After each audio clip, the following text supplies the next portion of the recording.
नमस्कार दोस्तों, welcome back to my YouTube channel. उम्मीद करता हूँ आप सब लोग अच्छे होंगे क्योंकि मैं बहुत अच्छा हूँ। तो आज मैं फिर एक नई कहानी लेकर आपके सामने आया हूँ, लेकिन उससे पहले जिस किसी ने भी मेरा चैनल को सब्सक्राइब नहीं करा है, जो लोग नए हैं चैनल को सब्सक्राइब कर दो और बेल आइकन को प्रेस कर दो। तो दोस्तों, कहानी का शीर्षक है जैसा दोगे वैसे पाओगे। बहुत समय पहले की बात है, एक राज्य में राजा हुआ करते थे और उनकी धर्मपत्नी थी और उनका एक बेटा था राजकुमार। तो राजा अपनी इच्छा से गरीबों को खाना दान दिया करते थे, जिसके लिए रानी उनको मना किया करती थी कि अगर आप इसी तरह सब कुछ दान में दे दोगे तो हमारे लिए आने वाले समय में कुछ भी नहीं बचेगा। परंतु राजा उनकी एक भी बात पर ध्यान नहीं दिया करते थे। उनको समझाते थे कि मैं जितना ज़्यादा दान दूंगा उतना ही मुझे पुण्य मिलेगा, भगवान से मुझे उतना ही ज़्यादा मिलेगा। परंतु रानी नहीं समझने वाली थी, नहीं मानने वाली थी। हर बार राजा दान दिया करते थे और रानी हर बार उनको मना किया करती थी। एक समय ऐसा आया कि वो बिल्कुल ही गरीब हो गए। रानी ने फिर उनको महाराजा से कहा कि मैं तो आपसे हमेशा से मना किया करती थी कि दान मत दो मत दो, लेकिन आपने मेरी एक ना सुनी और आज देखो हम गरीब हो गए हैं, जैसे कि मैंने आपसे पहले कहा था। परंतु राजा ने इस पर भी कोई प्रतिक्रिया नहीं दी। जो उनका बेटा था, छोटा था, जो राजकुमार जो था, वो अब बड़ा हो चुका था और उन्होंने अपनी माँ से पूछा कि माँ, हम तो इतने बड़े राज्य के राजा थे मेरे पिताजी, और परंतु आज हम इतने गरीब हो गए हैं, आज हमारे पास बिल्कुल भी धन नहीं है, ये कैसे हुआ? तो उनकी माँ ने कहा कि आपके पिताश्री गरीबों को दान दिया करते थे और इन्होंने मेरी एक नहीं सुनी, जिसके उपरांत हमारा धन खाली हो गया और हम गरीब हो गए। तो उस पर राजकुमार ने अपनी माँ से कहा, जब पिताजी इतना दान दिया करते थे तो क्या भगवान ने उनको उसका फल नहीं दिया? तो उसकी माँ ने कहा कि नहीं, भगवान ने हमें कोई भी फल नहीं दिया है जो भी हमने गरीबों को दान किया था। तो राजकुमार ने कहा तो ठीक है माँ, मैं भगवान से पूछूंगा कि अगर मेरे पिताजी ने इतना दान दिया है, गरीबों की हमेशा से मदद करी है, और उसका हमें फल क्यों नहीं मिला। तो माँ कहती है बेटे से, तो बेटा भगवान कहाँ मिलेंगे तुम्हें? कहते माँ, कहीं ना कहीं तो मुझे मिलेंगे। आप एक काम करो, आप मेरे लिए 2 रोटी बांध के मुझे दे दो और मैं भगवान की खोज में निकलूंगा और मैं भगवान से ये जरूर पूछूंगा कि जब मेरे पिताजी ने निस्वार्थ भाव से इतना दान करा था, गरीबों की मदद करी थी, तो उसका फल उन्हें क्यों नहीं मिला। जैसा कि बेटा उनके राजकुमार ने कहा था, माँ ने उनको 2 रोटी पैक करके दे दी और बेटा चल पड़ा भगवान की खोज में। रास्ते में बहुत से लोगों ने उनसे पूछा कि कहाँ जा रहे हो बेटा? तो उन्होंने यही कहा कि मैं जा रहा हूँ भगवान की खोज में। उन्होंने कहा बेटा भगवान कहाँ मिलेंगे तुम्हें? कह रहा कहीं ना कहीं तो मिलेंगे। तो कहते बेटा ऐसा क्या हुआ जो तुम भगवान की खोज में निकल पड़े हो, भगवान को ढूंढ रहे हो? कह रहा वो तो मैं भगवान से ही पूछूंगा, मेरे 2 सवाल है, मैं उन 2 सवालों का जवाब उनसे भगवान से ही लूंगा। तो चलते काफी दूर चलने के बाद उनको रास्ते में एक कुत्ता नजर आया और कुत्ता उनके पीछे चलने लगा। जब उस लड़के ने देखा कि कुत्ता मेरे पीछे आ रहा है, जो 2 रोटियां उसकी माँ ने उसको दी थी उसमें से 1 रोटी कुत्ते को दे देता है और वो आगे चलने निकलता है। कुछ किलोमीटर दूर चलने के बाद उन्हें फिर एक भूखी गाय नजर आती है। अब उन्होंने देखा कि गाय तो भूखी है, तो जो 1 रोटी और बची थी वो भी उन्होंने गाय को दे दी और राजकुमार भूखा प्यासा चलता रहा। अचानक से भगवान शिव अपना रूप बदल के अचानक से उसके सामने प्रकट हो गए और उससे पूछते कि बेटा कहाँ भागे जा रहे हो?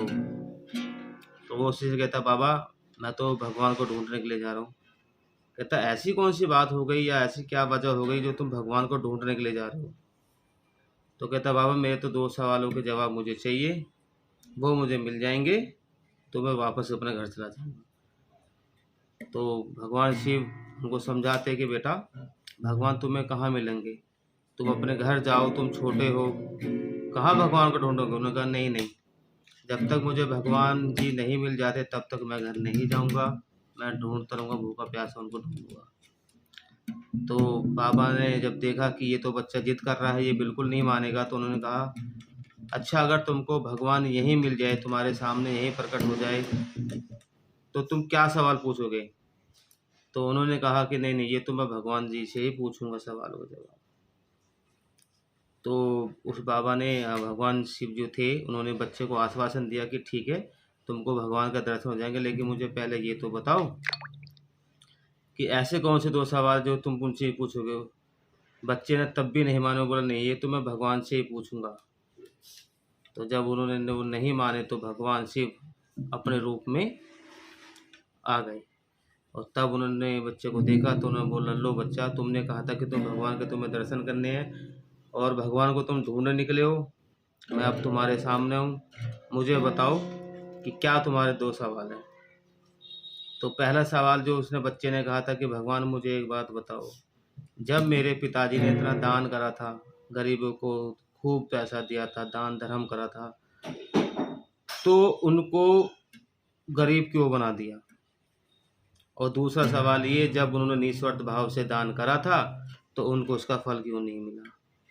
तो इस पे भगवान शिव जो कहते हैं कि बेटा, तुम्हारे पिताजी ने तो दान करा, किंतु तुम्हारी माता श्री ने उनको बार बार रोका, बार बार टोका, दान करने से उनको मना करा, जिससे उनका कोई भी दान नहीं लगा है, और इसलिए आपके पिताजी राजा से गरीब हो गए।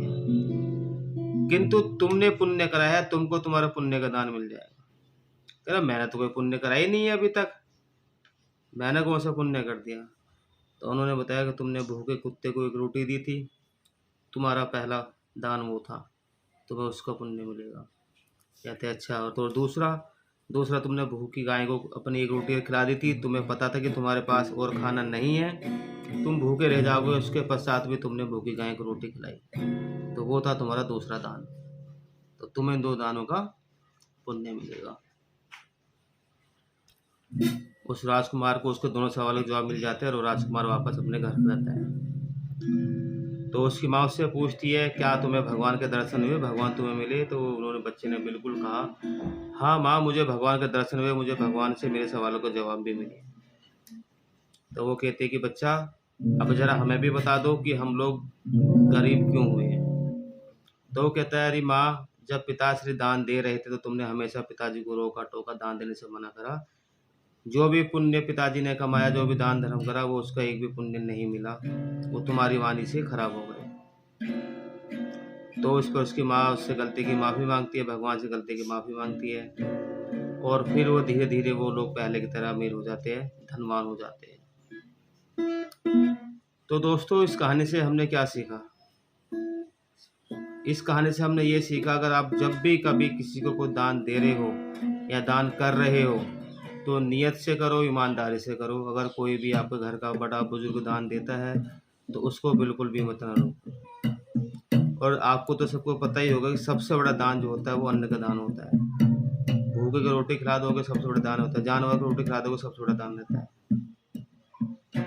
तो इससे हमें यही सीख मिलती है कि दान दो, ईमानदारी से दान दो, ठीक है, उसमें कोई छल कपट मत ना करो। और अगर कोई आपके साथ कोई भी दान देता है तो उसको प्रेरित करो, क्योंकि जितना ज़्यादा दान आप दोगे उतना ज़्यादा पुण्य आप लोगों को मिलेगा। कहानी अच्छी लगी हो तो लाइक कर देना और चैनल को सब्सक्राइब कर देना और बेल आइकन का निशान दबा देना। तो मिलता हूँ फिर एक नई वीडियो में।